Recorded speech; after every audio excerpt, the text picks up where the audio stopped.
Bonjour Carl Olive. Bonjour Monsieur Bétou. Le grand débat touche à sa fin. Emmanuel Macron a rencontré des centaines de maires, dont vous. Et vous l'avez rencontré à la fois dans le cadre du grand débat et dans le cadre d'une association que vous avez fondée qui s'appelle Génération Terrain et qui rassemble un certain nombre de maires du terrain.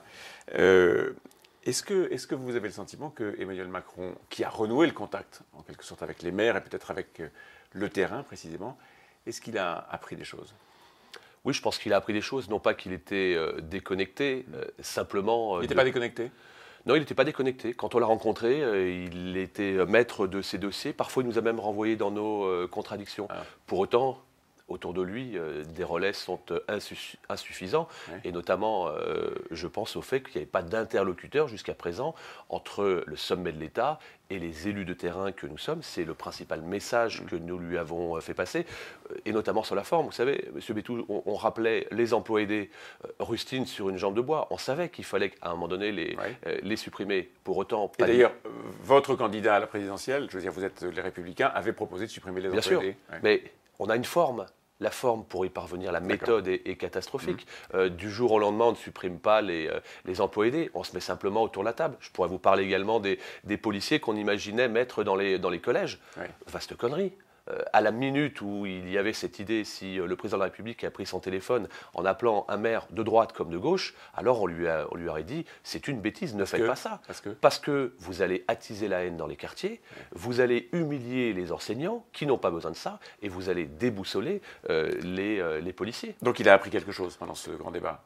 J'ose espérer, la réponse est imminente. Parce que le sujet, ce n'était pas qu'il apprenne quelque chose, c'est que les Français aient en face d'eux des actes par rapport à des paroles qui ont totalement été oubliées. Un mot semble sortir de ce grand débat et surnager et probablement guider un petit peu ce qui peut se produire ensuite, c'est le mot décentralisation. Est-ce que vous avez le sentiment, l'espoir peut-être, qu'une phase nouvelle de la décentralisation va être enclenchée?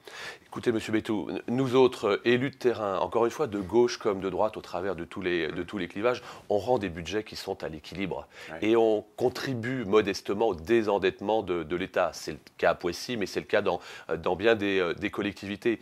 Il faut faire confiance. Il faut qu'on ait un pacte de confiance avec les élus. Pourquoi?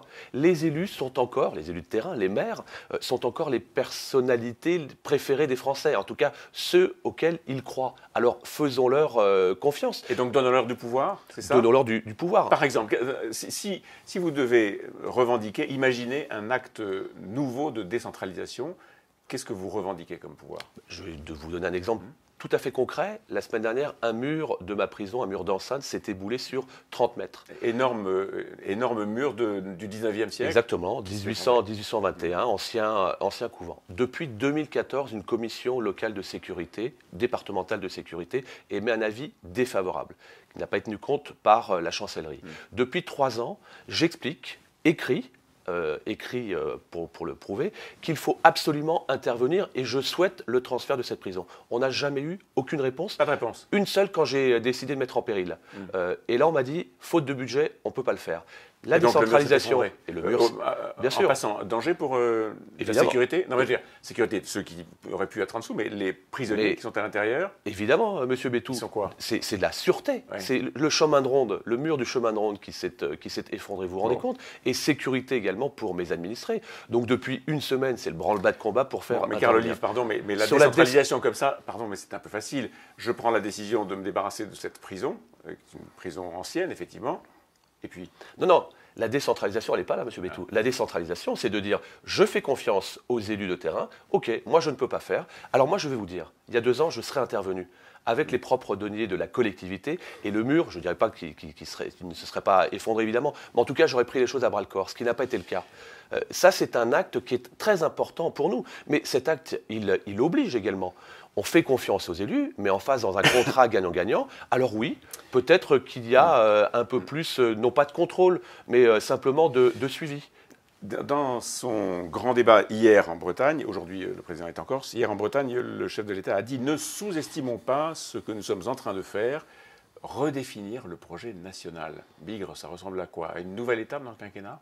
Je pense simplement que c'est l'air du temps.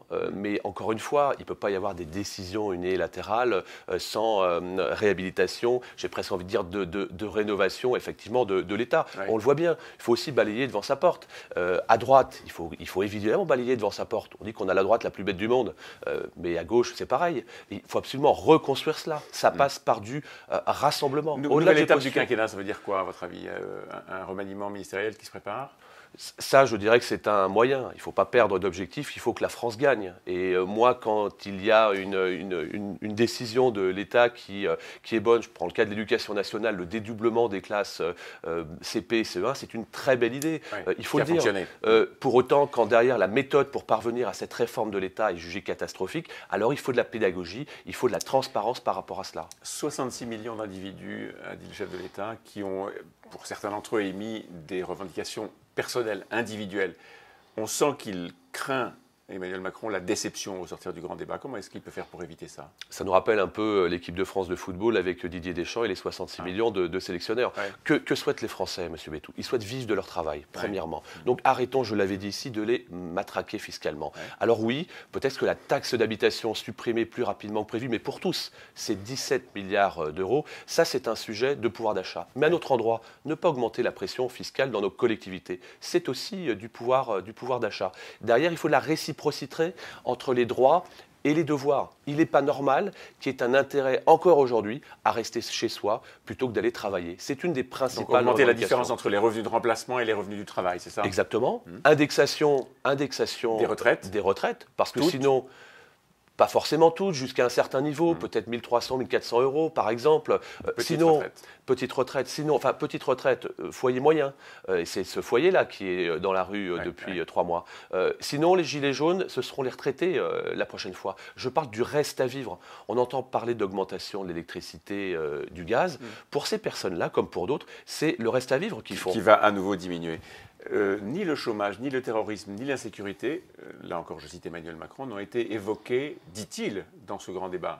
C'est vrai, chez vous, on ne parlait pas chômage, par exemple? Bien sûr que ça a été évoqué. Peut-être qu'à l'arrivée sur l'ensemble, peut-être qu'à l'arrivée sur l'ensemble des contributions qu'il a reçues, ça n'apparaît pas. Mais bien sûr que ça a été évoqué. Le premier combat, c'est l'emploi. Mais encore une fois, il faut que notamment on ait un contrat gagnant-gagnant entre celles et ceux qui vont travailler, celles et ceux qui bénéficient de solidarité sans réciprocité. Ça, ce n'est pas possible. Ce n'est plus possible. Une partie de ce qu'on entendait sur les ronds-points, précisément, au travers de ce que disaient les Gilets jaunes, c'était nous travaillons et il y avait une forme de rejet, ou en tout cas d'acrimonie, ou peut-être de colère même, vis-à-vis de ceux qui ne travaillent pas et qui touchent des revenus de remplacement, des aides sociales. Est-ce que vous avez ressenti ça? Oui, parce que c'est comme dans le sport. Dans le sport, il y a des règles. Et les règles, elles sont là pour être appliquées, pas interprétées.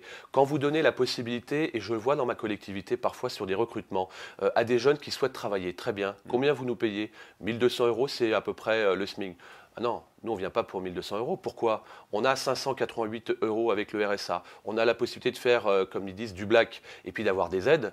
On n'a pas intérêt à venir travailler 35 heures pour 300 euros. Et ça, c'est insupportable. Ça, c'est insupportable. C'est insupportable, mais même, on le retrouve dans ces populations fragiles. Mais c'est insupportable pour celles et ceux, très nombreux, qui toute la vie ont travaillé sans jamais s'arrêter. C'est insupportable. Il faut qu'on ait un contrat gagnant-gagnant. Et là, on ne l'a pas, le contrat gagnant-gagnant. Et donc, il faut équilibrer ça. Et ça, c'est une révolution. Dernière citation du chef de l'État hier en Bretagne, encore une fois, il faut réarticuler, dit-il, le projet national et européen. On est au début de la campagne pour les élections européennes. On voit bien que Emmanuel Macron va essayer d'utiliser le grand débat pour enclencher ou se connecter sur la campagne européenne. Ce n'est pas une façon de diluer tout ça dans l'Europe? Je pense que c'est une façon de diluer, il faut dire les choses. Sur le terrain, encore aujourd'hui, on nous parle de pouvoir d'achat, on nous parle de choc fiscal. Pas d'Europe. On ne nous parle pas d'Europe sur les marchés. Je ne dis pas que c'est important. D'ailleurs, il faut saluer le travail qui est fait par M. Bellamy. Là, je mets ma casquette de républicain. On ne l'attendait pas forcément à ce niveau-là. Et là, vous y croyez aujourd'hui? Je pense en tout cas je pense que c'est un bon candidat et qu'on retrouve le socle de la droite que nous avions perdu. Pour autant, chacun ses sensibilités, connaissez les mêmes, ne sont pas forcément adossées à celle-là, mais je constate que le candidat Bellamy fait une belle campagne. Mes réponses le 26 mai, le jour des élections, on verra bien. Merci beaucoup, Carla Div. À vous aussi, M. Bétou.